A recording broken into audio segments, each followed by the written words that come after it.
surah Al-Muzammil dari ayat pertama sampai dengan ayat 9 insyaallah taala. A'udzu billahi minasy syaithanir rajim. Bismillahirrahmanirrahim.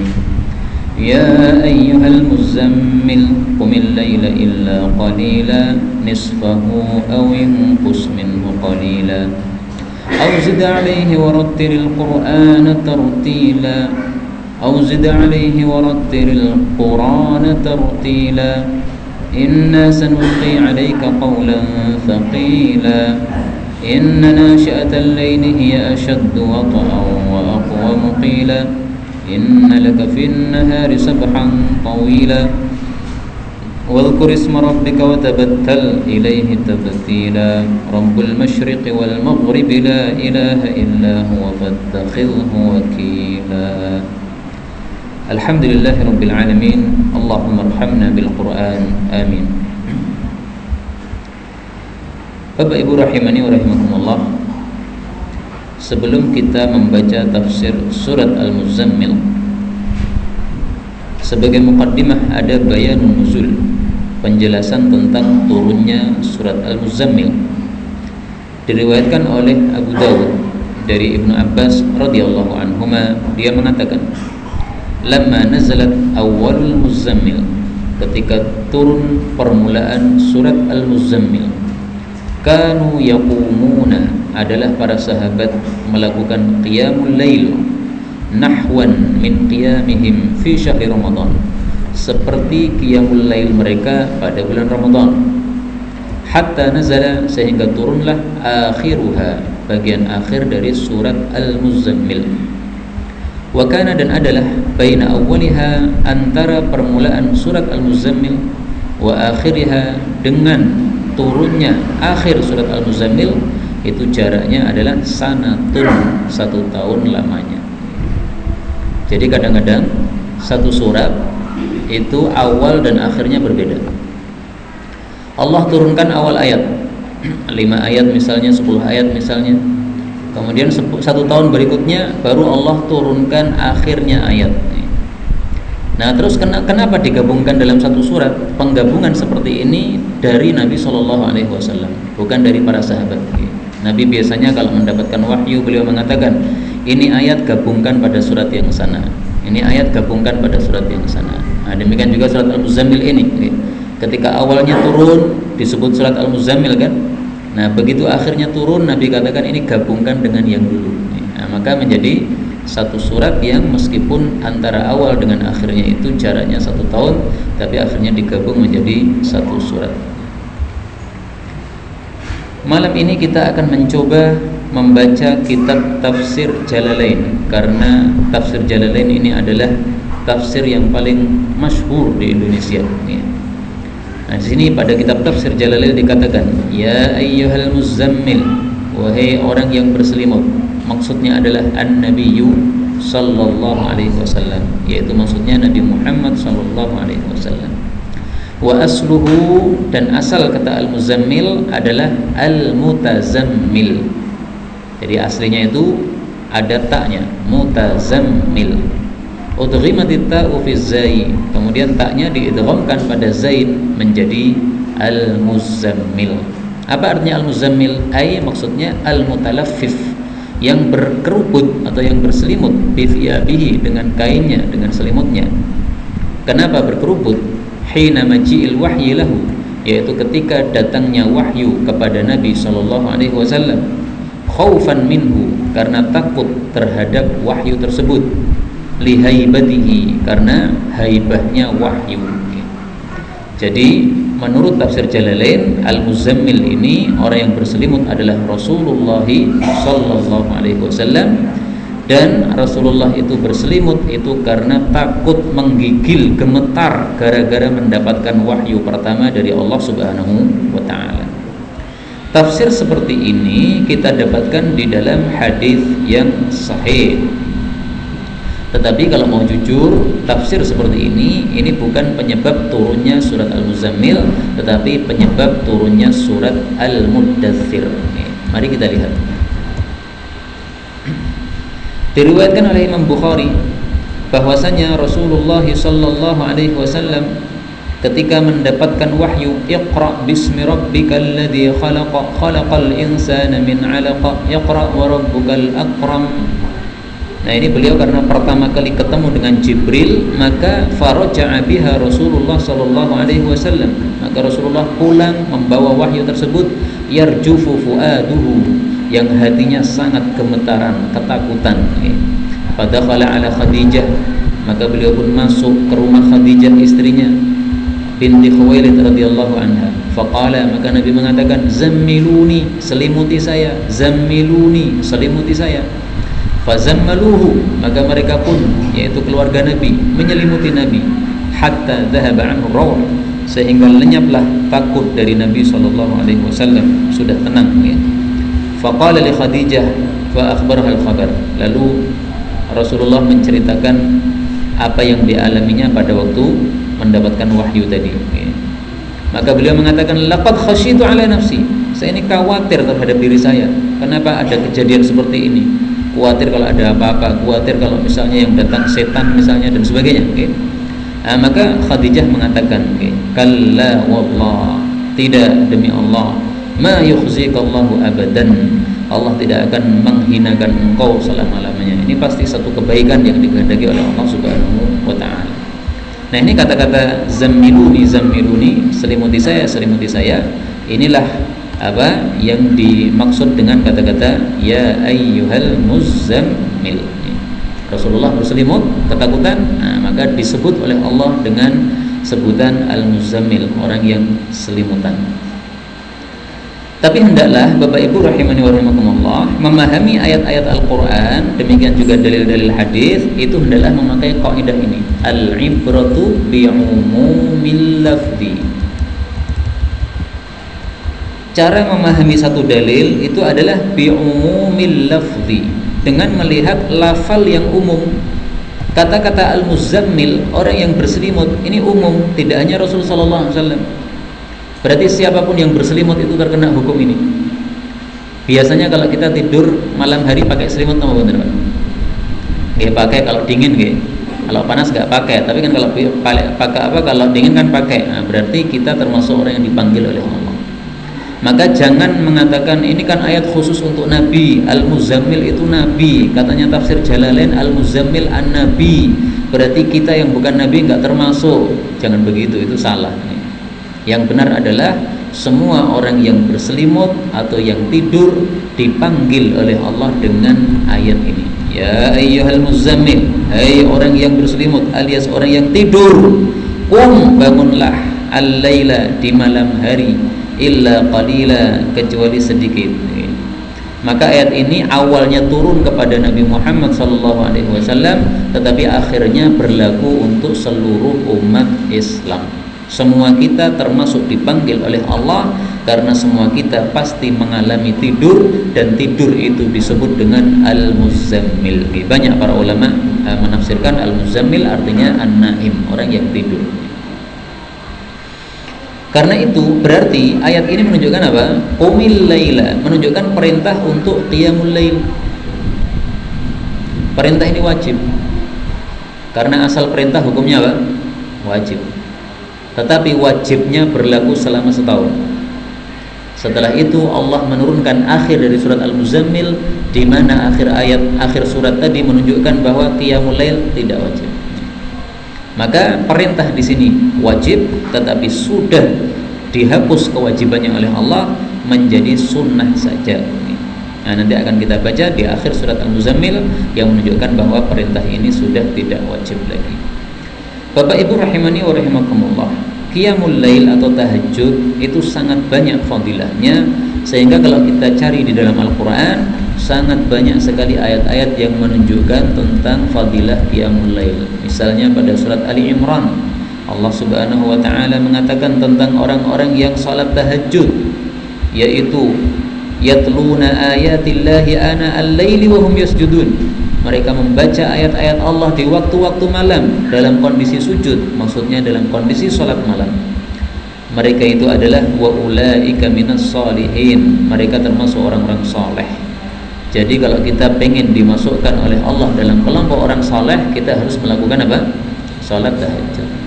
Kalau kita tidak salat tahajud, berarti kita tidak termasuk orang yang saleh. Jadi untuk masuk ke kelompok orang saleh itu sebenarnya gampang, Pak. Tahajud. Kalau pengen keluar dari orang saleh gampang juga, nggak usah tahajud. Udah keluar dari orang saleh. Demikian juga ayat yang lain, Allah Subhanahu wa taala mengatakan kanu qalilan minal laili ma yahja'un. Surat Az-Zariyat ayat 16 17. Adalah mereka itu sebelum itu muhsinin, mereka adalah orang-orang yang baik, orang-orang yang berbuat baik. Baiknya bagaimana? Kanu qalilan minal laili ma yahja'un. Adalah mereka itu sedikit dari malam hari mereka tidurnya. Jadi orang yang sedikit tidur di malam hari atau sholat tahajud, maka dia itu termasuk orang-orang yang apa? Muhsin, orang-orang yang berbuat baik. Berarti sebaliknya, yang tidak tahajud itu berarti bukan orang yang baik. Maka Imam Ahmad itu mengatakan, "Man lam yutir fahuwa rajulun su." Siapa yang tidak tahajud itu berarti orang jelek. Jadi untuk masuk kelompok orang jelek gampang, nggak usah tahajud, jelek. Tapi untuk masuk ke dalam kelompok orang baik gampang juga. Silahkan apa? Tahajud. Imam Ahmad mengatakan orang yang tidak tahajud itu orang jelek. Menurut saya itu fatwa yang sangat bagus, sesuai dengan hadis Nabi SAW itu fatwa tersebut. Karena apa? Rasulullah SAW pernah dzukira indan Nabi, disebutkan di hadapan Nabi SAW, rajulun, seorang laki-laki, ya sahabat Nabi. Faqila ma zala na'iman, tidak henti-hentinya dia itu tidur terus hatta asbaha, sampai masuk waktu subuh. Maqama ila shalah, dia tidak berdiri untuk salat, yaitu salat tahajud. Apa kata Nabi? Balas syaitan, setan kencing fi udhunihi, pada telinganya. Ini dalilnya apa? Bahwasanya orang yang tidak tahajud berarti apa? Orang jelek.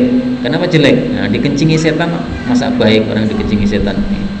Ini mungkin dalilnya Imam Ahmad, sehingga beliau mengatakan orang tidak tahajud orang jelek, wong elek. Ayat yang lain Allah Subhanahu wa taala juga mengatakan tatajafa junubuhum 'anil madaji'. Ini Allah bicara tentang orang-orang yang pahalanya sangat besar. Tatajafa junubuhum 'anil madaji'. Lambung-lambung mereka menjauh dari tempat tidur. Untuk apa? Yad'una rabbahum, untuk berdoa kepada Allah, yaitu salat tahajud. Khaufa wa tama'a. Kemudian Allah mengatakan fala ta'lamu nafsun, maka satu jiwa tidak mengetahui ma ukhfiya lahum, apa yang disembunyikan untuk mereka, min qurrati a'yun, balasan yang menyejukkan mata untuk mereka. Jadi balasannya orang tahajud ini sangat dahsyat, disembunyikan oleh Allah. Apa itu? Wallahu a'lam. Pokoknya kalau kita lihat fadilahnya nanti, mata kita akan sejuk, akan senang. Dan masih banyak lagi ayat-ayat yang bicara tentang fadilah salat tahajud. Ini hanya beberapa saja yang kita tampilkan. Adapun dalam hadis Nabi SAW, cukup bagi kita dua hadis Nabi SAW. Meskipun sangat banyak sekali hadis-hadis yang bicara tentang fadilah tahajud, tapi cukup dua hadis ini.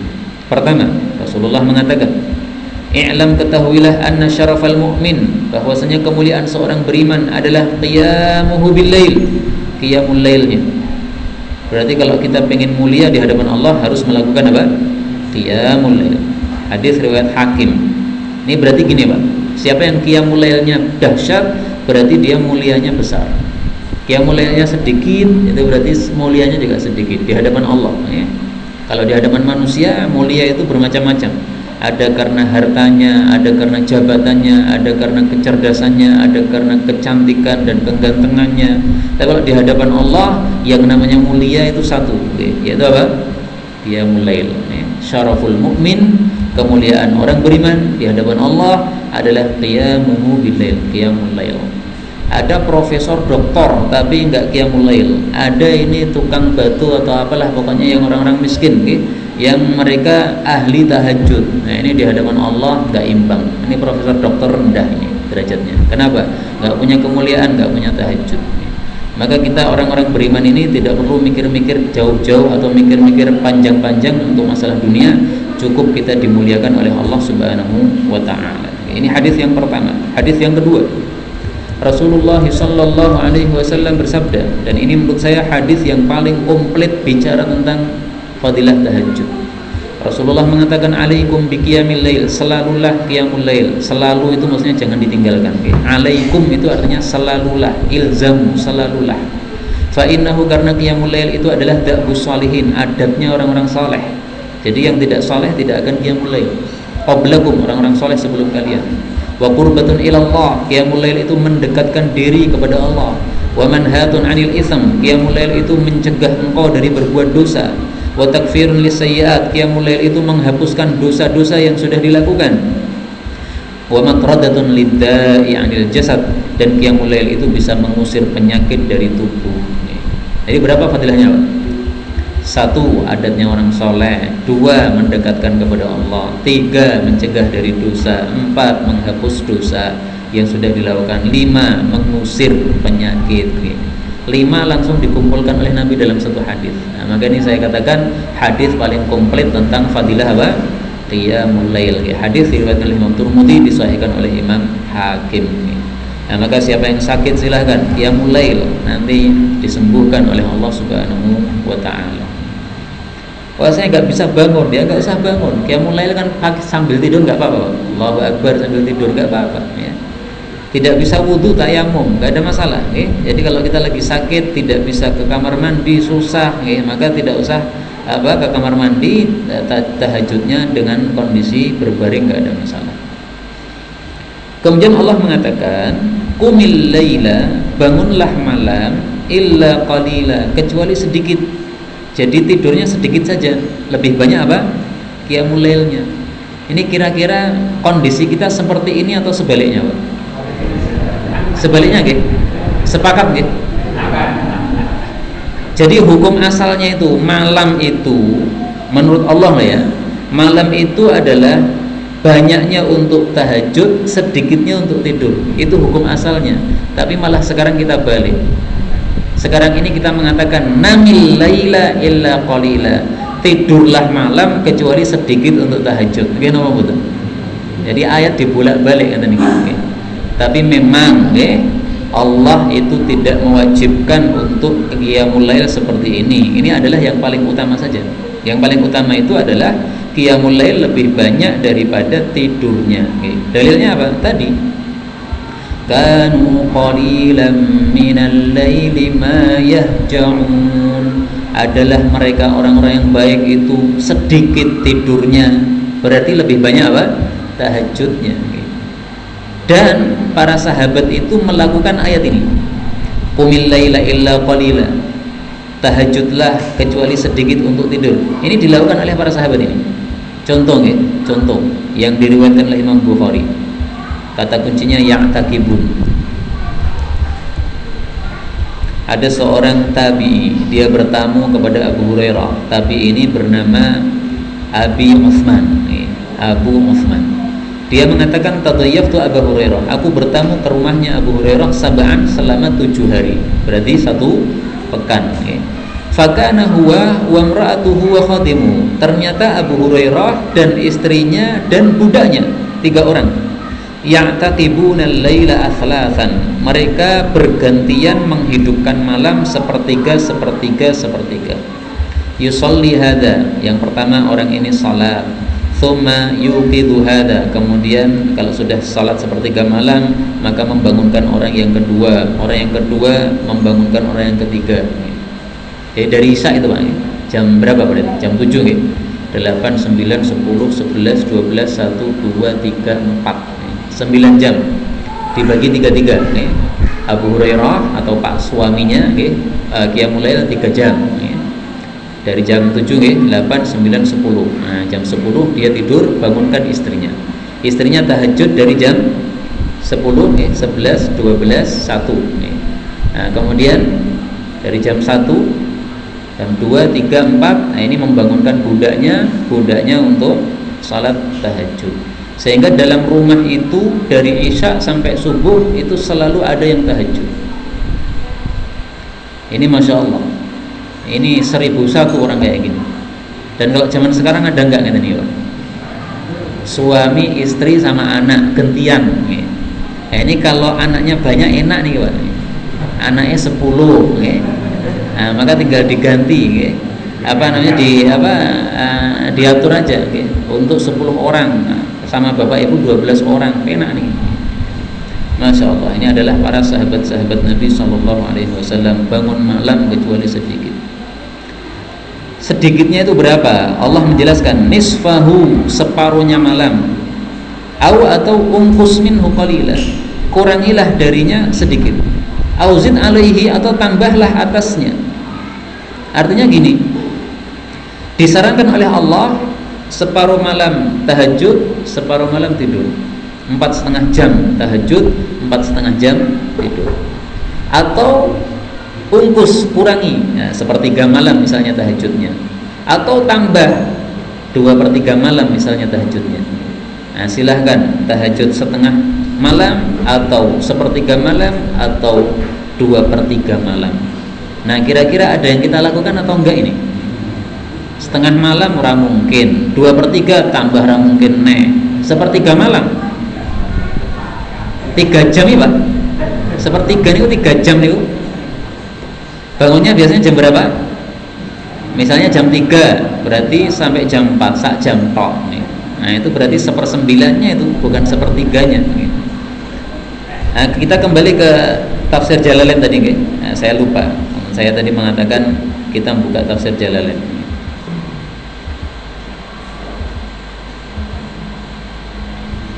Di dalam tafsir Jalalain dikatakan qumil lail, qiyamul lailah, maksudnya salatlah malam, illa qalila, kecuali sedikit.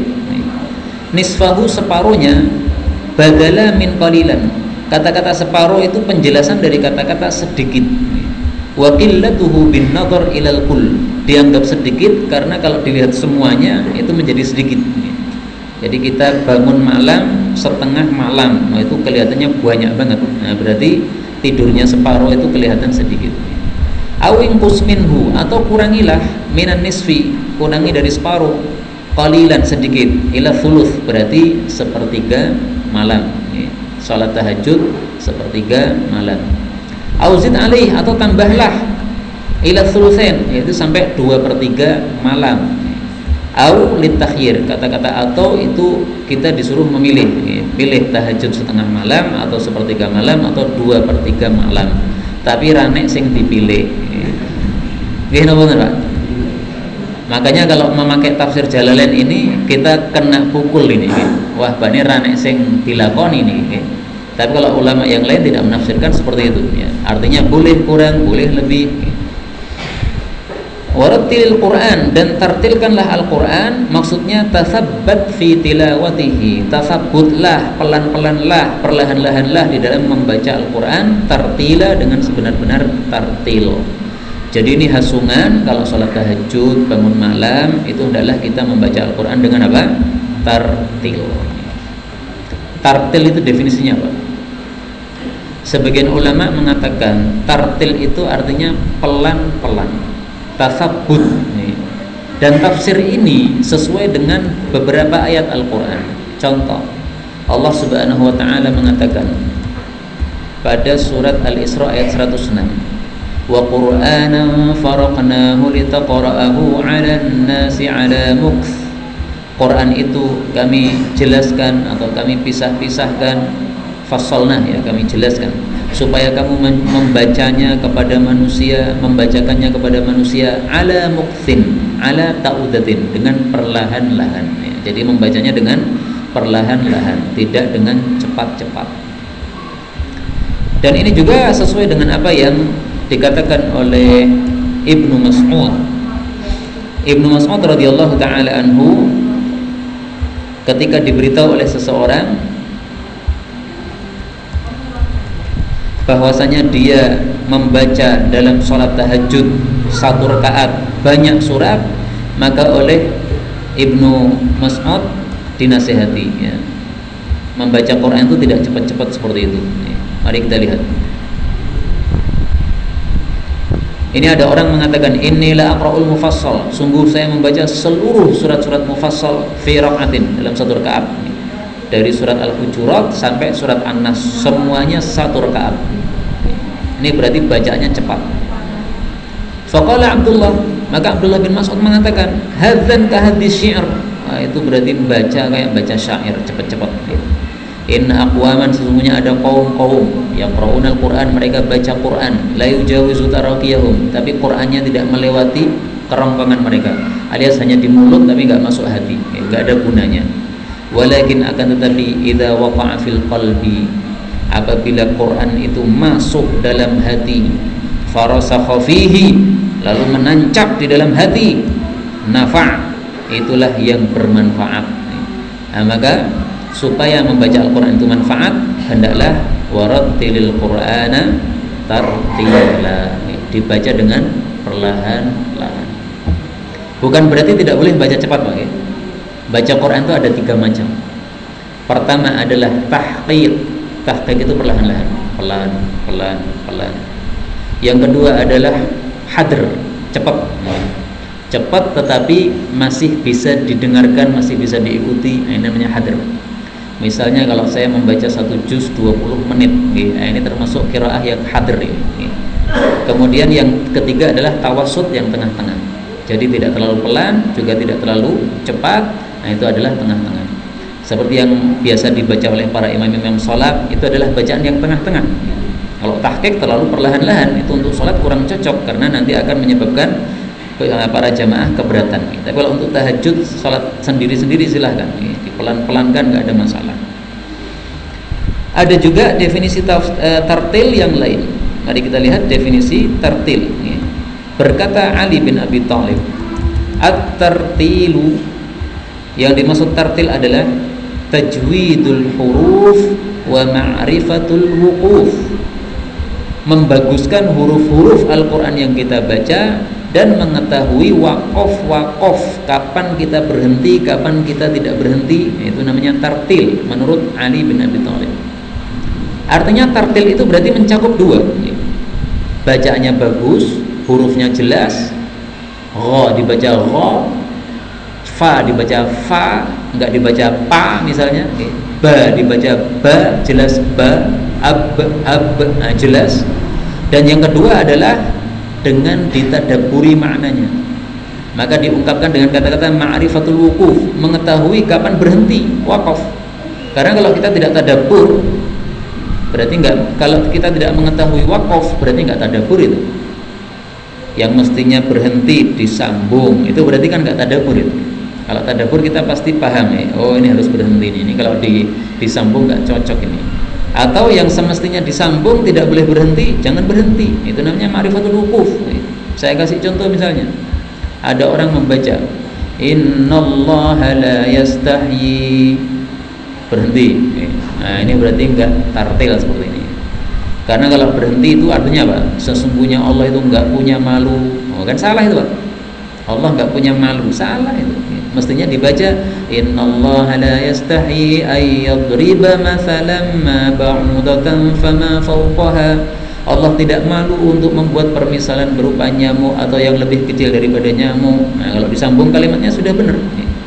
Atau misalnya ada orang membaca gini, surat Al-Hasyr ayat 8, wattaqullaha innallaha syadidul iqabi lil fuqara'il muhajirin. Nah, ini berarti enggak tartil ini. Allah itu adalah yang sangat dahsyat siksanya kepada orang-orang fakir muhajirin. Nah, kan enggak cocok nih. Mestinya syadidul iqab berhenti. Allah itu sangat dahsyat siksanya, udah titik. Baru kemudian lanjut kalimat baru, lil fuqara'il muhajirin. Infak itu diberikan kepada orang-orang fakir muhajirin. Nah, ini baru kalimatnya nyambung nih. Nah, maka Ali bin Abi Thalib katakan at-tartil tajwidul huruf wa ma'rifatul wuquf. Bacaannya dibaguskan, huruf-hurufnya jelas, kemudian waqaf-waqafnya kita paham. Nah, ini harus berhenti, ini tidak boleh berhenti. Nah, itu apabila kita memahami apa yang kita baca, niscaya kita akan membacanya dengan tartil. Meskipun tidak pelan-pelan, meskipun hadr itu tartil, meskipun cepat itu tartil apabila hurufnya baik dan apa? Dan dia mengetahui makna-makna yang dia baca. Kita kembali ke sini. Allah menyuruh kita untuk membaca Al-Quran dengan tartil. fadilah membaca Al-Quran dengan tartil. Mari kita lihat. Rasulullah sallallahu alaihi wasallam bersabda bahwasanya orang yang membaca Al-Quran dengan tartil, maka nanti di akhirat yuqalu li sahibil Quran, akan dikatakan kepada orang yang suka baca Quran itu, temannya Quran yaitu yang suka baca Quran, iqra, bacalah lagi, warqa, naiklah engkau dalam jannah, derajatnya naik, warattil, tartilkanlah, kama kunta turattil fi darid dunya, sebagaimana dulu kamu membaca Al-Quran dengan tartil. Fa inna manzilataka 'inda akhir ayatin kunta taqra'uha, posisimu nanti adalah ayat terakhir yang kamu bisa baca. Hadis riwayat Imam 3, derajatnya sahih. Mudah-mudahan kita semuanya mendapatkan derajat yang tinggi di dalam jannah. Amin ya rabbal alamin. Baik. Kemudian Allah mengatakan, inna, sesungguhnya kami Allah, sanulqi, kami akan melemparkan, maksudnya memberikan atau mewahyukan, alaika, kepada engkau, mewahyukan apa? Qaulan, satu perkataan, thaqila, yang berat. Berarti qaulan thaqila maksudnya apa? Al-Quran. Jadi maksud ayat ini adalah Nabi Muhammad SAW disuruh untuk sholat tahajud itu karena beliau akan menerima satu perkataan yang berat. Maka karena ini perkataan yang berat, perlu persiapan. Persiapannya apa? Tahajud. Artinya gini Pak, kalau kita itu mempunyai kebiasaan tahajud, insya Allah kita itu akan tahan uji, tahan banting, sabar nih. Allah kasih perintah apa, manut, sudah nih. Dikasih ujian apa oleh Allah, udah sabar, terima nih. Kenapa? Karena sudah punya fondasi, yaitu apa? Salat tahajud. Tidak salah juga ada sebagian dai mengatakan bahwasanya salat tahajud itu adalah seperti bensin bagi seorang dai. Dai ini kalau tidak punya bensin tidak akan jalan. Motor kalau tidak punya bensin tidak akan jalan. Nah, bensinnya para dai itu adalah apa? Tahajud. Kalau seorang dai tidak punya tahajud, tunggu sebentar lagi dakwahnya hancur nanti. Artinya dia akan berhenti, nggak akan kuat. Dia menyampaikan dakwah yang sesungguhnya, banyak yang menentang, akhirnya mundur aja. Adalah nggak usah dakwah aja ya, daripada banyak yang memusuhi, tinggalkan aja. Tapi kalau udah punya fondasi, punya bensin ini, insya Allah jalan. Nah, maka di sini Allah sebelum menyuruh Nabi Muhammad SAW untuk berdakwah, maka disuruh untuk tahajud. Sebelum Allah memberikan wahyu kepada Nabi Muhammad SAW, maka Allah suruh Nabi untuk persiapan dengan tahajud. Karena setelah itu sanulqi 'alaika qaulan tsaqila, kami akan berikan kepada engkau perkataan yang berat, yaitu Al-Quran. Nah, muncul pertanyaan sekarang, kenapa Al-Quran dikatakan sebagai apa? Perkataan yang berat. Nih, beratnya di mana? Mari kita lihat tafsir Jalalain. Dalam tafsir Jalalain dikatakan qaulan, perkataan maksudnya adalah Quranan, bacaan. Tsaqila, yang berat maksudnya adalah muhiban. Yang berat itu maksudnya adalah yang berhaibah, yang berwibawa. Jadi bukan Al-Quran itu dipikul berat, bukan, tapi maksudnya berwibawa, sehingga menyebabkan Rasul Shallallahu Alaihi Wasallam jadi takut ketika pertama kali mendapatkan wahyu, karena yang bicara itu adalah Allah, maka ini ada wibawa di dalamnya. Atau boleh juga diartikan berat itu adalah syadidan lima fihi minat takalif, memang betul-betul berat karena memang di dalam Al-Quran ada beban-beban. Kita disuruh untuk zakat, kita disuruh untuk sedekah, kita disuruh untuk puasa Ramadan, kita disuruh untuk jihad, penggal-penggalan leher dengan orang-orang kafir. Berat apa bukan? Berat nih. Kalau tidak berani memenggal leher orang kafir, itu berarti belum melakukan perintah Al-Quran. Tapi nanti pada saatnya, bukan sekarang kita langsung datang kepada tetangga-tetangga kita yang kafir ambil pisau pedang, bukan begitu. Ini dalam kondisi perang maksudnya. Tayyib, inilah makna tsaqilan, berat. Boleh juga tsaqilan, berat itu maksudnya adalah berat ketika menerimanya. Dan tafsir ini menurut saya sangat bagus. bahwasanya Al-Quran dikatakan berat, yaitu ketika menerimanya sangat berat sekali Rasulullah Shallallahu Alaihi Wasallam. Saya tampilkan di sini dua hadis yang menunjukkan bahwa menerima Al-Quran sangat-sangat berat. Aisyah mengatakan, Ra'aituhu, aku melihat Nabi yang zilu alaihil wahyu, wahyu turun kepada Nabi fil yaumi syadidil bardi, pada hari yang sangat dingin. Tahu sendiri ya, dinginnya Arab sangat dingin, gak kuat kita. Fayafsimu anhu, lalu setelah selesai wahyu, wa inna jabinahu, sungguh jidatnya Nabi la yatafassadu araqan, sungguh menetes-neteskan keringat. Ini musim dingin, tapi karena menerima wahyu sampai keringetan, sampai jidatnya penuh dengan keringat. Ini saking beratnya apa? Al-Quran. Hadis yang kedua,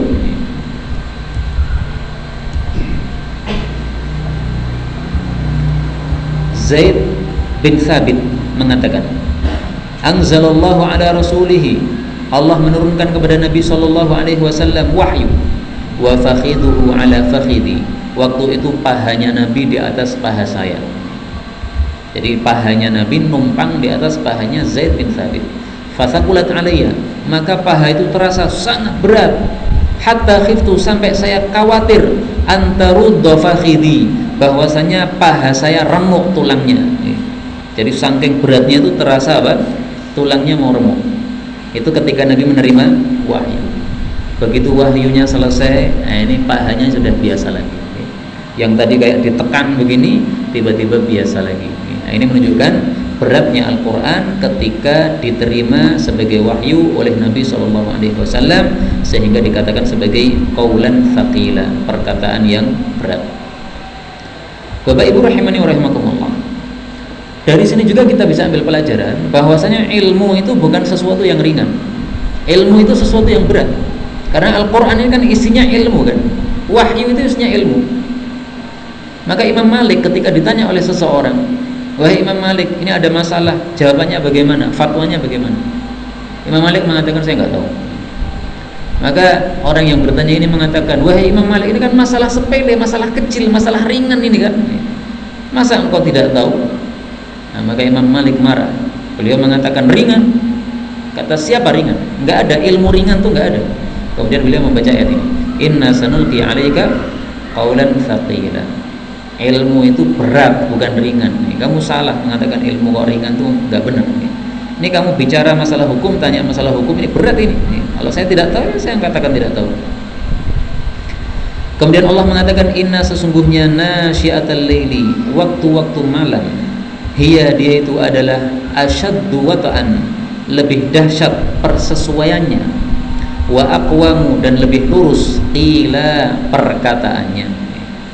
Apa maksudnya? Waktu malam itu asyaddu wata'an, lebih dahsyat persesuaiannya. Maksudnya adalah persesuaian antara mulut dengan hati. Artinya gini, kalau kita membaca Al-Quran malam hari, mulut kita membaca, hati kita bisa mentadaburi. Mulut kita mengatakan sesuatu, hati kita bisa mengikuti. Tapi kalau kita membaca Quran siang hari, mulut kita membaca Quran, hati kita lari kemana-mana, pikiran kemana-mana. Itu maksudnya. Maka disuruh oleh Allah untuk membaca Al-Quran malam hari. Kenapa? Karena mulut dengan hati ini lebih sesuai, lebih klop nih. Karena pikiran kosong, urusan-urusan sudah selesai, sehingga hati kita lebih bisa khusyuk di dalam membaca Al-Quran. Wa aqwamu qila, lebih lurus ucapannya, maksudnya lebih bisa tadabbur ketika kita membaca. Jadi kesimpulannya, membaca Al-Quran malam hari ini lebih afdal daripada membaca Al-Quran pada waktu siang hari. Dengan kata lain, membaca Al-Quran pada waktu-waktu yang sepi, pada waktu-waktu di mana pikiran kita lagi kosong dari urusan-urusan dunia, maka itu lebih afdal daripada kita membaca Al-Quran dalam kondisi masih sibuk, masih susah mikirnya. Maka ini semakna dengan kalam Allah di dalam Al-Quran. Fa'idha faraghta fansab. Fa'idha, maka apabila faraghta, kamu sudah selesai, fansab, maka tegaklah. Sebagian ahli tafsir mengatakan kalau engkau sudah selesai dari urusan-urusanmu, urusan dunia, fansab, maka tegaklah. untuk ibadah kepada Allah Subhanahu wa taala. Kenapa? Kalau kita ibadah dalam kondisi urusan dunia udah selesai, nah itu lebih bisa khusyuk, lebih bisa plong. Demikian juga malam hari. Malam hari urusan dunia kita udah selesai. Yang kerja biasanya kerja selesai jam berapa? Jam 4, jam 5. Udah selesai berarti faragh. Maka fangsop, kita tegakkan diri kita untuk ibadah kepada Allah Subhanahu wa taala.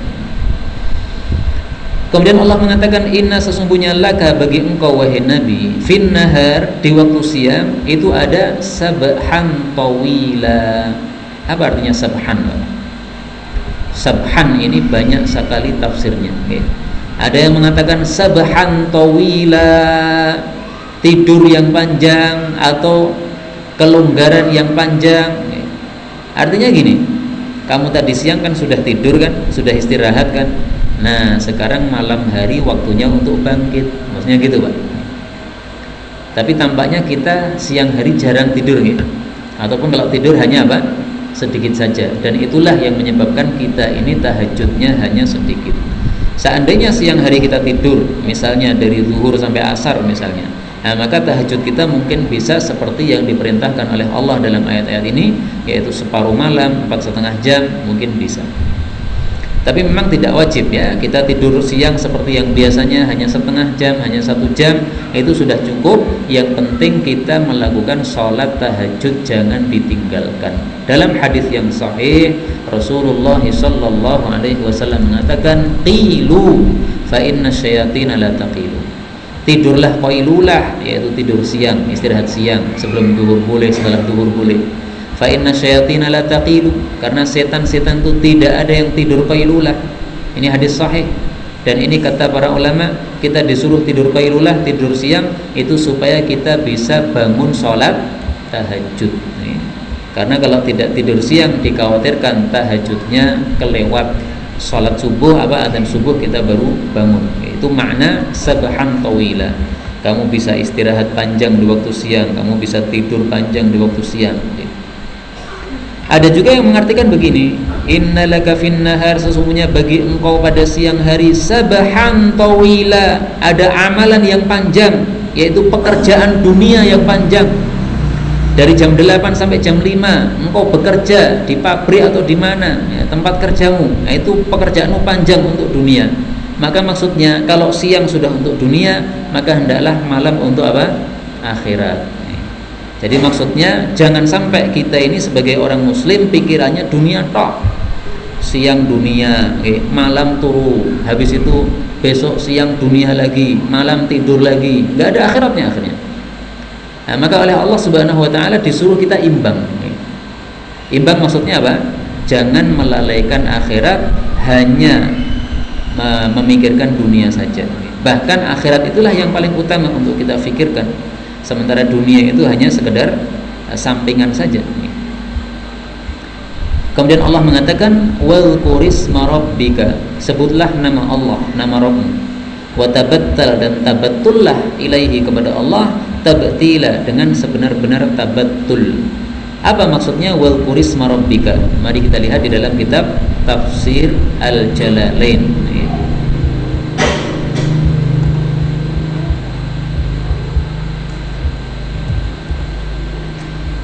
Ayat maksudnya, qul, ucapkanlah, bismillahirrahmanirrahim. Jadi sebutlah nama Allah itu maksudnya membaca bismillahirrahmanirrahim. Kapan itu? Fibtida'i qiraatika, pada permulaan bacaan Al-Quran kamu. Jadi sebelum baca Al-Quran adalah membaca bismillahirrahmanirrahim. Wa tabattal, dan tabattullah maksudnya inqati, fokuslah, ilaihi, kepada Allah, tabtila, dengan sebenar-benar fokus kepada Allah Subhanahu wa taala. Ini mestinya kalau dari sisi bahasa Arab mestinya itu ayatnya gini, wa tabattal ilaihi tabattula, mestinya gitu, okay? Nah, kenapa kok di sini tabtila? Kata Tafsir Jalalain, riayatan lil fawasil, supaya mirip dengan akhir-akhir ayat-ayat sebelumnya. Ayat sebelumnya tadi apa? Tawila, qila, tartila, faqila. Nah, maka supaya sama, maka di sini dikatakan tabtila. Mestinya tabat tabattula nih. Tapi kan tidak sama kalau tabattula. Nah, maka boleh seperti ini ya. Tabattal ilaihi tabtila. Bapak Ibu rahimani wa rahimakumullah. Kita disuruh oleh Allah untuk fokus kepada Allah Subhanahu wa taala, fokus ibadah. Dalam hadis Rasul sallallahu alaihi wasallam menyampaikan yang serupa. Allah Subhanahu wa taala mengatakan, Innallaha ta'ala yaqul, sesungguhnya Allah berkata, ya bna Adam, wahai anak Adam, tafarragh li ibadati, fokuslah engkau untuk ibadahku. Artinya tidak melakukan selain ibadah, semua ibadah. Amla sadraka ghinan, aku akan memenuhi dadamu dengan kecukupan, kekayaan. Wa asudda faqrak, dan aku akan menutup fakirmu. Wa illa taf'al, tapi kalau kamu tidak lakukan, alias kamu tidak fokus untuk ibadah, malah fokus untuk dunia, maka mala'tu yadaika syughlan, aku akan penuhi kedua tanganmu dengan kesibukan, ya, sibuk terus. Walam asudda faqrak, dan aku tidak akan menutupi fakirmu. Hadis riwayat Tirmidzi disahihkan oleh Imam Hakim. Nah, ini bagaimana maksudnya?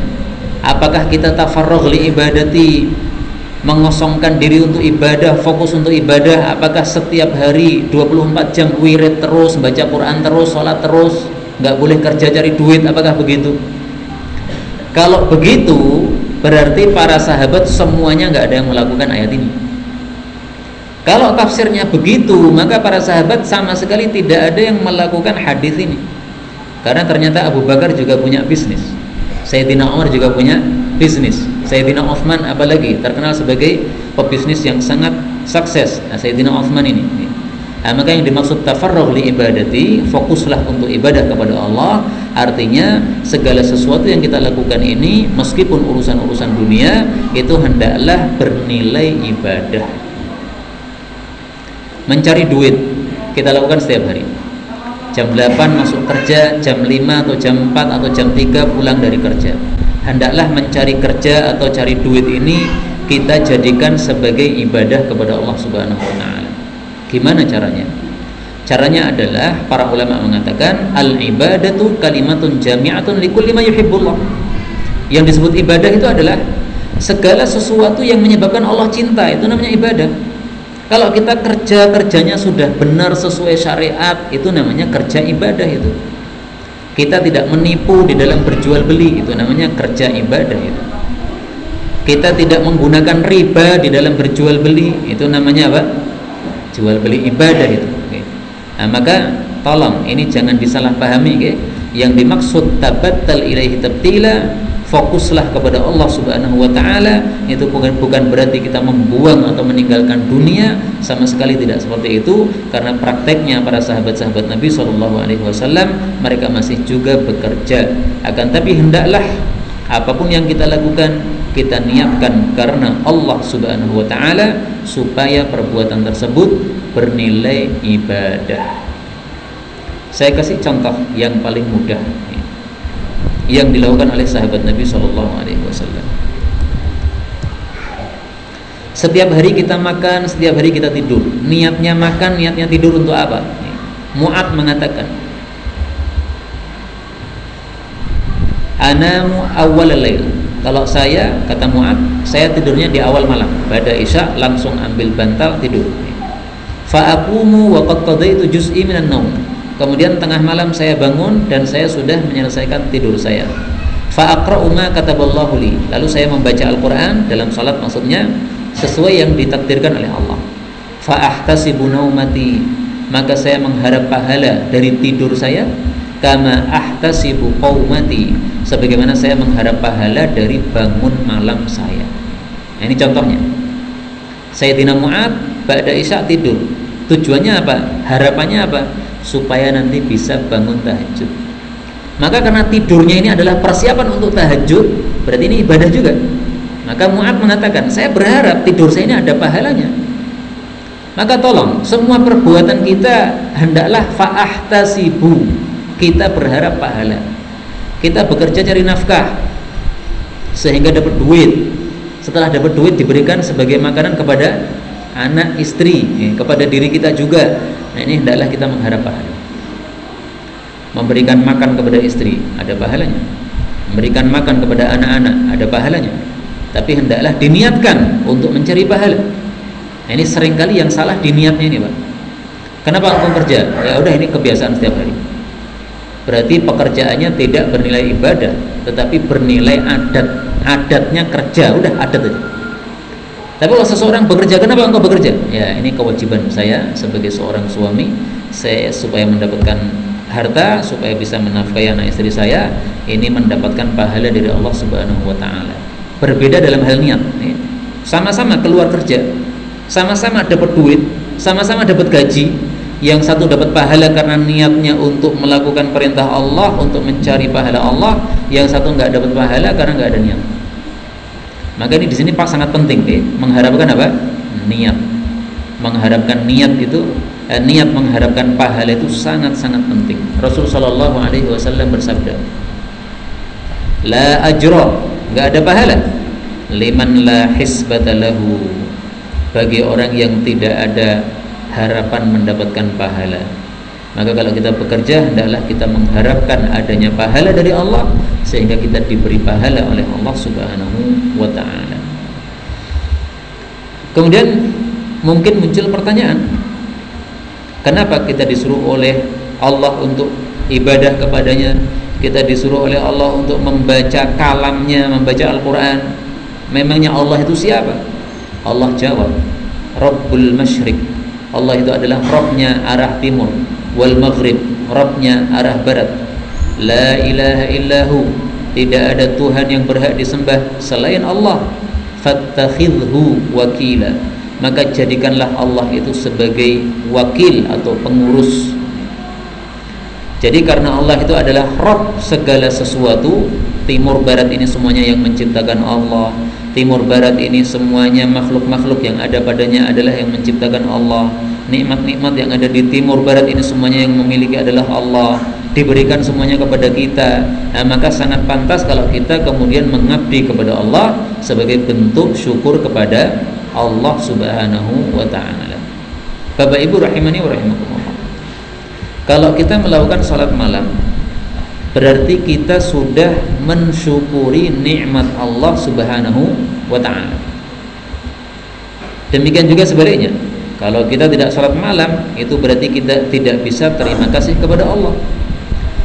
Dalam hadis yang sahih riwayat Imam Bukhari dikatakan, in kana Nabi sallallahu alaihi wasallam la yaqumu li yusalli, sungguh Nabi itu qiyamul lail untuk salat, hatta tarima qadamahu aw qala saqahu, sehingga membengkak kedua betis Nabi sallallahu alaihi wasallam. Tidak hanya jarem ya, tapi sampai membengkak, itu saking lamanya berdiri.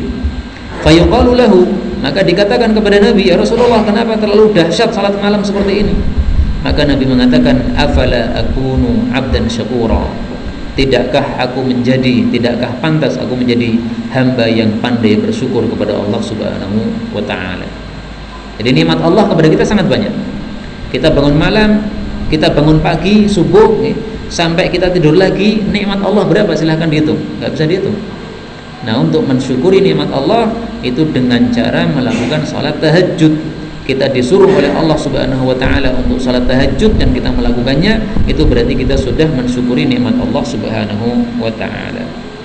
Bapak Ibu rahimani wa rahimakumullah, kajian kali ini saya tutup dengan satu hadis Nabi sallallahu alaihi wasallam yang mudah-mudahan kita termasuk di dalam apa yang disebutkan dalam hadis ini. Rasul sallallahu alaihi wasallam mengatakan, thalathatun yuhibbuhumullah, ada 3 kelompok yang dicintai oleh Allah, wa thalathatun yubghiduhumullah, dan juga sebaliknya ada 3 kelompok yang dibenci oleh Allah. Nah, mudah-mudahan kita termasuk yang dicintai. Fa ammal ladzina yuhibbuhumullah, adapun orang yang dicintai oleh Allah, farajulun ata qauman fasa'alahum billah, ada seseorang datang kepada suatu kaum minta sesuatu kepada mereka dengan menyebut nama Allah. Walam yas'alhum liqarabatin bainahu wa bainahum famana'uhu, mereka tidak ada yang memberikan orang ini. Fatakhallafa rajulun bi'aqabihim fa'atahu sirran, tiba-tiba salah satu dari mereka memberikan kepada peminta-minta tadi, tapi secara sembunyi-sembunyi. La ya'lamu bi'atiyatihi illallah, yang tidak mengetahui sedekahnya tadi selain Allah. Nah, ini orang yang sangat dicintai oleh Allah. Orang yang sedekah secara apa? Sembunyi-sembunyi. Walladzi a'tahu wa qaumun saru lailatahum. Kedua, yang dicintai oleh Allah yang kedua. Apabila suatu kaum mereka itu berjalan malam, musafir ini, naik unta berjalan ini. Hatta idza kana an-naumu ahabba ilaihim mimma yu'dalu bihi. Sampai mereka sangat ngantuk sehingga mereka sangat suka untuk tidur. Fawadhu ru'usahum, maka mereka pun semuanya meletakkan kepala mereka tidur karena sudah ngantuk. Faqama ahaduhum, tiba-tiba ada salah satu mereka bangkit dari tidurnya, bangun untuk tahajud. Yatamallaquni, dia tadarru' kepada saya, dia menunduk kepada saya, wa yatlu ayati, dan membaca ayat-ayat saya. Inilah yang dicintai oleh Allah Subhanahu wa taala. Nah, maka jam 2 malam kalau kita dibangunkan oleh Allah, mata kita dibangunkan oleh Allah, kemudian kita tidak narik selimut lagi, tapi kita buka pintu kamar, kemudian kita keluar, kemudian kita masuk kamar mandi, kemudian kita berwudu, kita sholat. Ini termasuk ini, Pak. Wad'u ru'usahum, semua orang masih meletakkan kepala mereka. Istri kita masih tidur, kepalanya masih dibantal. Anak kita masih tidur, kepalanya masih pada dibantal. Tetangga kita semuanya masih tidur, kepalanya masih dibantal semuanya. Faqama ahaduhum, kita malah bangkit. Yatamallaquni, tadarru' kepada Allah, menundukkan diri kepada Allah, salat tahajud, wa yatlu ayati, baca ayat-ayat Allah. Ini menyebabkan cintanya Allah Subhanahu wa taala. Nah, maka mudah-mudahan nanti kalau kita dibangunkan oleh Allah jam berapa saja, hadis ini masih kita ingat-ingat. Karena kalau hadis ini nggak teringat, nanti pasti narik selimut lagi, Pak. Jam 1 malam bangun, kira-kira yang teringat apa? Cek suwe, gitu. Cek suwe, pasti narik selimut lagi. Tapi coba kalau yang kita ingat adalah hadis ini. Orang-orang pada tidur, ada orang yang bangun, kemudian menundukkan diri kepada Allah. Ini orang yang paling dicintai oleh Allah ini. Insya Allah kita semangat bangun. Jam 1 nggak apa-apa, jam 1. Kan tahajud itu kan nggak harus dari jam 1 sampai subuh kan? Jam 1 sampai jam 2 kan tahajud juga kan? Setelah itu dari jam 2 sampai jam 4 kita tidur lagi, nggak apa-apa. Sama dengan kita kalau bangun jam 3, kemudian sampai jam 4 kita tahajud, sama-sama 1 jam. Karena itu melihat jam 1 itu kalau kita ingat hadis ini, insya Allah kita akan semangat bangun. Demikian juga jam 2. Kadang-kadang kita digelilirkan oleh Allah, nggak ada apa-apa tiba-tiba bangun, mata kita bangun. Nah biasanya kalau orang bangun pasti lihat jam, jam piro ini, jam loro, cek suwe, jikok bantal meneh. Itu kalau tidak teringat hadis ini. Tapi insya Allah mudah-mudahan kita semuanya ingat hadis ini, sehingga jam 2 dibangunkan oleh Allah, semuanya dibuang, bantal buang, selimut buang, apa-apa dibuang semuanya, bangun kemudian salat tahajud. Maka bayangkan Anda sedang dicintai oleh Allah Subhanahu wa taala. Kemudian yang ketiga, warajulun kana fi sariyah, seseorang berada dalam pasukan perang, falaqiyal aduwa fahuzim, mereka bertemu musuh, akhirnya mereka kocar-kacir, kalah. Fa'aqbala bi sadrihi hatta yuqtal, dia tidak ikut kocar-kacir, dia tetap maju, dadanya maju ke depan sampai akhirnya dibunuh oleh musuh. Au yuftahalahu, atau sampai diberi kemenangan oleh Allah Subhanahu wa taala. Nah, ini 3 orang yang semuanya dicintai oleh Allah Subhanahu wa taala. Dari 3 ini tampaknya yang paling gampang dilakukan yang nomor 2 tadi, yaitu bangun malam ketika orang-orang sedang tidur, kita tunduk diri kita kepada Allah, baca ayat-ayat Allah Subhanahu wa taala. Adapun 3 orang yang dibenci oleh Allah adalah asy-syaikhuz zani, wis tuwa malah zina, naudzubillah. Al-faqirul mukhtal, wis melarat, sombong sisan. Sing disombongke apa nih? Wal ghaniyudz zalum, kaya tapi zalim. Orang kaya kan sudah punya apa-apa, semestinya enggak perlu zalim, ini malah zalim. Ini berarti yang sangat dibenci oleh Allah Subhanahu wa taala. Ini hadis riwayat Tirmidzi dan disahihkan oleh Ibnu Hibban dan Hakim dan yang lain-lainnya. Wallahu taala alam bisawab. Inilah yang dapat kita baca pada malam hari ini. Mudah-mudahan Allah memberikan taufik kepada kita untuk melakukan segala kebaikan yang meridhakan Allah Subhanahu wa taala dan meninggalkan segala keburukan yang dimurkai oleh Allah Subhanahu wa taala. Amin ya rabbal